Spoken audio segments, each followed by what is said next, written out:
Place your bets, place your bets. Which of the hedgehogs will win the scuffle?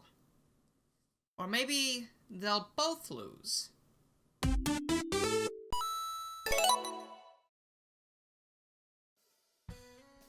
Hello everybody, I'm Garrilla64 and welcome back to Sonic 06 Rewritten. This is a series in which I hope to rewrite the disgusting mess of a plot that the original game had and turn it into something that's less complicated and stupid. I hope. This is part 5 of the series so far, so if you haven't seen the other parts yet, please go ahead and check out the card that's up there. I think it should be that direction up there. You can find other stories I've written that are like this, and you'll also find all the parts of this, and they're in a nice handy-dandy order for you, so you don't need to be confused about which one goes where. We left off last time with Shadow and Silver getting into another fight. Silver this time really does not want to fight, and dang, I do not blame him, because Shadow is scary when he's angry. Silver attempts to stand up after getting struck by Shadow, but Shadow plants his boot firmly into his back. Getting caught up in the moment, Silver's fist clenches and Shadow is bathed in a cyan glow. Shadow is tossed backwards and slams into a streetlight, which causes it to crack and topple into a nearby building as Silver levitates himself to his feet. Stop this senseless fighting at once! Shadow, you have to hear him out! And Silver, what sense is there in fighting back? You're just proving his delusion's correct! Silver looks back at Blaze, taking his eyes off of Shadow just for a moment. Shadow, however, seizes this opportunity to dash into Silver, delivering an elbow directly to his stomach. Silver feels all the air leave his lungs. I didn't expect you to be the type to blindly trust people. This hedgehog clearly has something to do with it if he was willing to fight me for the emerald before. I won't make the same mistake twice. He does have something to do with it, if you would just listen! Shadow grabs the emerald from Silver and using chaos control teleports them elsewhere to be rid of Blaze's protests. She looks around, unable to hear or see them anywhere in the immediate area. She sighs and tilts her head skywards. She should probably check on Amy while the guys duke it out. Maybe once the fight is over, they'll be able to speak to each other in a more civilized manner. A flash of green energy floods a landscape covered in machines and railroad tracks as Shadow and Silver appear, still tussling. Shadow looks behind them and notices a train rushing towards them, horn blaring. He kicks off of Silver's body, throwing the both of them out of the train's path. After it passes, Silver is gone. Shadow looks from side to side before heading the direction that Silver most likely fled to. Silver, meanwhile, had jumped onto the roof of another train to put some distance between himself and Shadow. Alright, Silver, you got yourself into this mess, and you can get yourself out. If he wanted you dead, he would have let the train hit you, but he didn't, so there's gotta be something you can say to get through to him. Silver looks behind him, noticing Shadow gaining on the train. For now, I better try to lose him. I need some time to think about how to fix this. All aboard, it's time for Radical Train. And quick note on that as well, in previous parts, if I've mentioned a location, for example, Wave Ocean, but didn't explicitly say a level took place there, a level would have taken place regardless. They're not just going to these places in cutscenes. I've also had people ask about who would be going through these levels, and I gotta be real, I'm focusing more on story for this one because I feel like that's more important. You'd still play as everyone you'd normally get to, but I don't know what to tell you about that specifically. Silver ends up in the same arena-looking area from the original game, and Shadow is right behind him. Silver berates himself for being so slow and then turns to face his foe. Wait, can we talk about this? I'm sorry for earlier, I promise I didn't mean any harm. Oh really, you didn't mean any harm? Because there was actually a lot of harm done. You could have fooled me. I get that, I really do, but I was just doing what I had to do to save the future. I was told that. If you're not gonna talk about what I want to hear, there's no sense in continuing this conversation. Save that one at socialmedia.mp3. He assumes a battle stance, urging Silver to do the same. Silver thinks back to Blaze's words from before, which leads to Silver closing the distance between him and Shadow. No, I'm not going to fight you. I made a mistake, and I'm willing to admit that. My intentions might have been in the right place, but it doesn't excuse what I've done. Thankfully, Blaze got to me before I did something I couldn't take back. But this is something I can fix. Shadow swings at Silver, causing him to leap back in surprise. But if you won't believe me, I'll show you through my actions that I'm not your enemy. Now we have a little twist on a traditional boss fight, so instead of going all out fighting Shadow, Silver instead goes on the defensive. This is one of those timed fights where you just need to survive the encounter. Shadow unloads a barrage of various chaos moves at you, and you just need to block them with debris found throughout the area. At the same time this is going on, Blaze is sweeping the streets near where she left Shadow and Amy to locate the Soul Emerald she sensed in Tropical Jungle.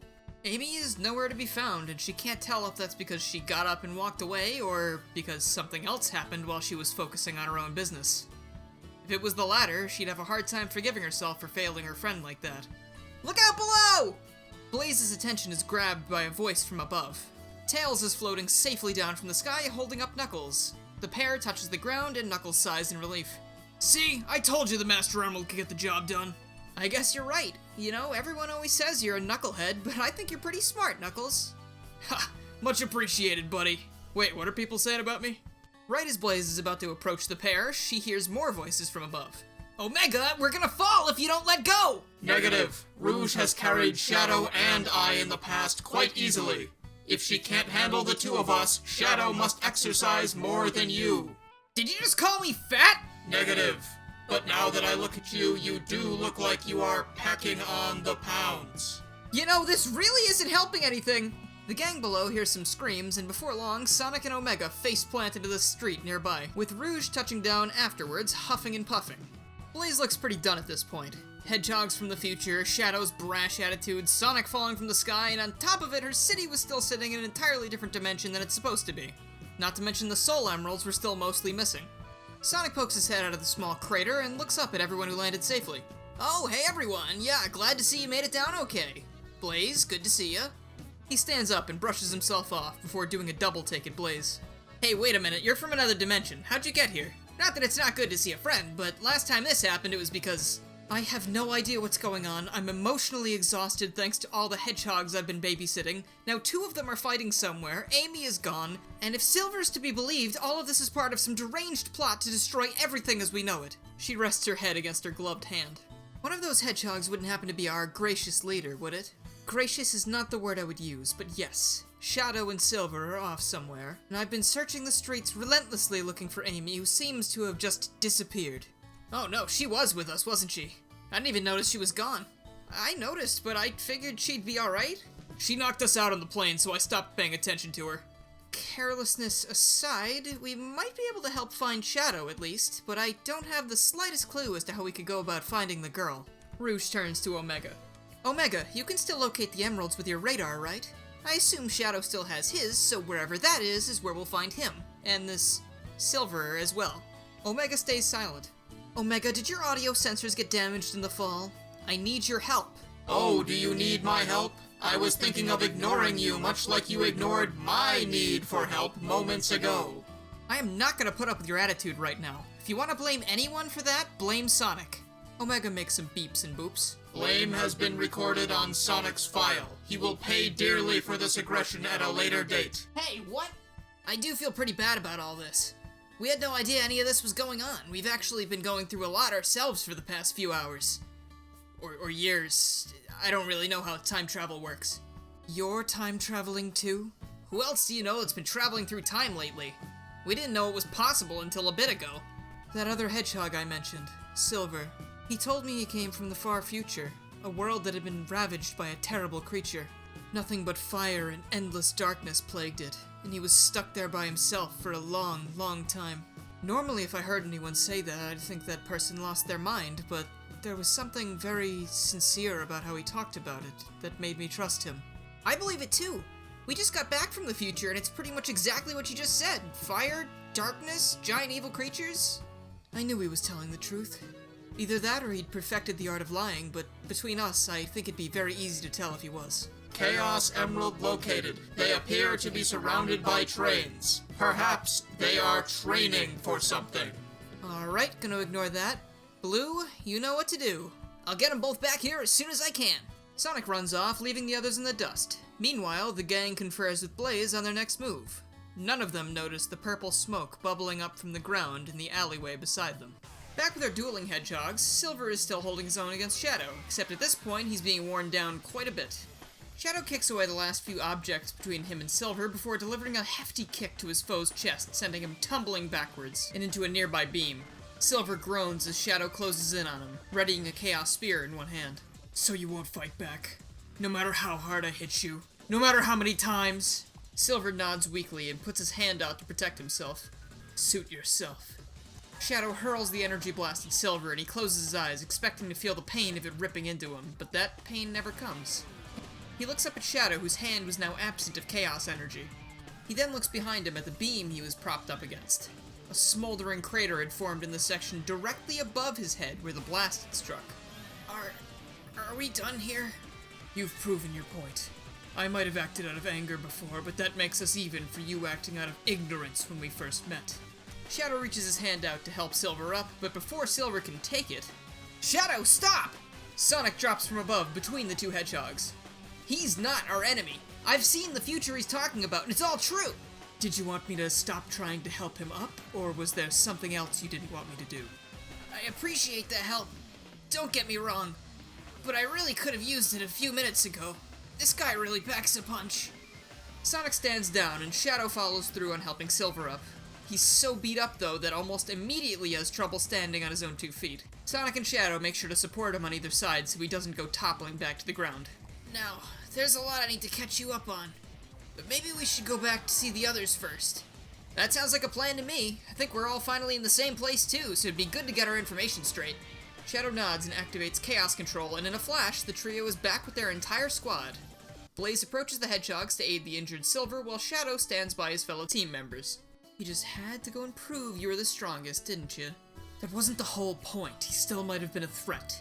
My sensors indicate that he poses not even a small threat to me. But then again, I am an advanced war machine capable of devastating thousands on any battlefield. Weren't you pouting earlier because I dropped you from 10 feet in the air? Keep talking like that, and not even your wings will save you from the thin ice you're on. Omega tenses up after his comeback, and his head rotates towards a nearby alley. Omega whips out his Gatling guns and points them towards the disturbance. Something does not feel right. I sense danger, danger, danger, danger. He steps in front of Shadow and Rouge and the rest of the gang as a hedgehog emerges from the shadows. The hedgehog steps forwards towards the group, his arms dangling before him and his head bobbing slowly side to side. He lifts his head up, still rocking gently from side to side, and makes eye contact with Omega, who hasn't backed down from his defensive position. Greetings, all. I see you've met my friend Silver. Has he told you about the disastrous future that you're headed for? I told him this would be much simpler if he were to gather the emeralds without causing a fuss. But now that we're a united front, perhaps things could go a bit smoother. Mephiles looks at Omega and tilts his head to the side. A smirk surely would have rested upon his face if he had a mouth. Sonic looks at Mephiles, and then at Shadow, and then back to Mephiles. I am so confused right now. Shadow, are you related to this guy? Mephiles, we've gathered a lot of the emeralds. We're almost ready to save the future, just like you said. You've done well, Silver. Perhaps if you'd tried this hard sooner, you could have been the savior you sought to be to the people you left behind in your time. What? What people? Why, the ones you left behind, my dear pawn. Did you really believe that there was nobody who escaped Iblis's wrath, based only on the information given to you by a mysterious time traveler? Do you know what I think? I think you are in a hurry to escape that apocalyptic place, so you latched onto anything that might save you. It looks like you're not as heroic as you believe yourself to be. No, you lied to me! You made me abandon my world when there was still hope! You tried to turn me against these people! What else have you been lying about? Mephiles laughs coldly and looks over the group. His eyes rest on Omega, who has decided on his own that it's now time to fire everything he's got at the creature before him. Mephiles is struck with a barrage of bullets, to everyone's shock. The hedgehog stumbles backwards a bit, his head now facing the sky due to the force of the attack. He rolls his head back into place, sickening cracking sounds emanating from his neck as he does so. The gang can see impact marks where the bullets collided with his body, but there's no holes, just scratches. Well, that wasn't very nice, Omega. Rouge, shouldn't you teach your friends some manners? How do you know us? Who are you? That, Shadow, is something I can't reveal to you just yet. But there is something I'd like to bring your attention to. Mephiles clenches his fists and a wave of purple energy envelops him. When it passes, standing before the group is not the Shadow lookalike Silver had been accustomed to, but a being seemingly made of crystals. Its piercing red eyes bring everyone a great sense of dread. He snaps his fingers, and from afar, Metal Sonic appears, something pink and red struggling to get out of his clutches. Blaze takes a few steps forwards, immediately recognizing who Metal has captured. Blaze's hands erupt into flames as she runs forwards to attack Metal Sonic, but Mephiles appears in front of his servant to swat Blaze to the ground. As he stands over her, he shakes his head. Now. The time for your part has not come yet, but rest assured I will be dealing with you soon. After all, You have something that belongs to me. Mephiles kicks Blaze back to the group, but before she hits the ground, Silver meagerly raises a hand to catch her with his powers. He manages to do so and wrest her down easily beside Sonic before he himself falls unconscious from overexertion. I don't know who you think you are, but if you had any hand in that ruined future we saw, we'll stop you. And we might even go easy on you if you give us her friend back. He motions to Amy, still trying to free herself from Metal's grasp. If I did that, then how would I be able to hold up my end of the trade? What trade are you talking about? You will bring all of your Chaos Emeralds to the Doctor's base in White Acropolis. Once there, you will surrender them all to me, and only then will I let your friend go. If you try anything or attempt to fool me, you will not like what I will be forced to do. With another snap of his fingers, Metal Sonic rushes to his side and the three vanish into a purple fog. Our heroes are left dumbstruck, damaged, and clueless as to how they can get out of this one. The scene fades to black on Sonic's fist as it tightens at his side.